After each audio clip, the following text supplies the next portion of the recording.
इस क्वेश्चन की ब्रीफिंग दे देती हूँ भाई। एक क्वेश्चन है, 3 आइडेंटिकल स्फीयर थे, इनिशियल चार्ज Q था, -3Q था और 4Q था। ये हमने लिख दिया भाई, इनिशियल चार्ज A पे Q है, इस पे -3Q है एंड इस पे 4Q है।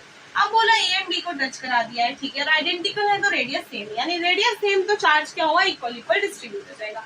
A B को टच कराया है तो इन दोनों को टच किया है, सॉरी इन दोनों को टच किया है, तो इनका टोटल चार्ज देखेंगे तो -3Q और Q कितना हो जाएगा, माइनस का 2Q।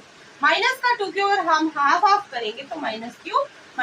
इस वाले को नहीं छेड़ा, एज इट इज आ गया। अब मैंने क्या किया, B एंड C को टच कराया, देन वाली कंडीशन है, यानी अब इस चार्ज को बेस मान के चलेंगे। अब जब मैंने इसको टच कराया, किसको, B और C को टच कराया, तो A वाला तो एज इट इज आ जाएगा। B और C को जब मैं टच कराऊंगी तो इनका टोटल चार्ज कितना हो जाएगा, 4Q -Q कितना हो गया, प्लस का 3Q हो गया। अब मैं इसके टोटल चार्ज को हाफ हाफ डिस्ट्रीब्यूट कर दूंगी क्योंकि रेडियस सेम है, तो प्लस का 3Q क्या हो गया, हम हाफ हाफ डिस्ट्रीब्यूट किया तो 3Q/2 और 3Q/2, ठीक है। अब मैंने क्या किया, इसके बाद C और A को टच करा दिया, तो C और A को टच कराया, यानी कि मैंने B को नहीं छेड़ा, तो इसका चार्ज एज इट इज आ जाएगा। C और A को कराया तो C और A का टोटल चार्ज कितना आ रहा है, अब C और A का जो है टोटल चार्ज हमारा 3/2 को 1.5Q लिख सकते हैं ना, तो 1.5Q में से 1Q में माइनस कर दूंगी तो कितना आ जाएगा, 0.5Q आ जाएगा, प्लस का 0.5Q आ जाएगा। तो 0.5Q को हम क्या बोल सकते हैं, Q/2 को इन दोनों स्फीयर में हाफ हाफ काट दिया, तो कितना है, Q/4 Q।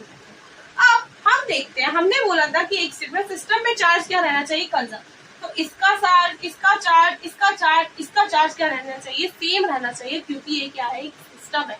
हमने चार्ज को ना डिस्ट्रॉय किया, ना हमने इस चार्ज को क्रिएट किया, तो क्या ये चार्ज सेम आ रहे हैं, तो देखो 4Q - 3Q कितना हो जाएगा, Q प्लस का Q क्या हो जाएगा, 2Q प्लस का, ये क्लियर है। इसके बाद -Q माइनस का 2Q और यहाँ पर 4Q है, -2Q + 4Q कितना आ जाएगा, प्लस का 2Q, ये भी भाई कंजर्व है, सेम ही आ रहा है। 3Q/2 कितना हो जाएगा, 3Q हो जाएगा, और यहाँ पर जब मैं -Q कर दूंगी तो प्लस का 2Q आ रहा है, ये भी ठीक है।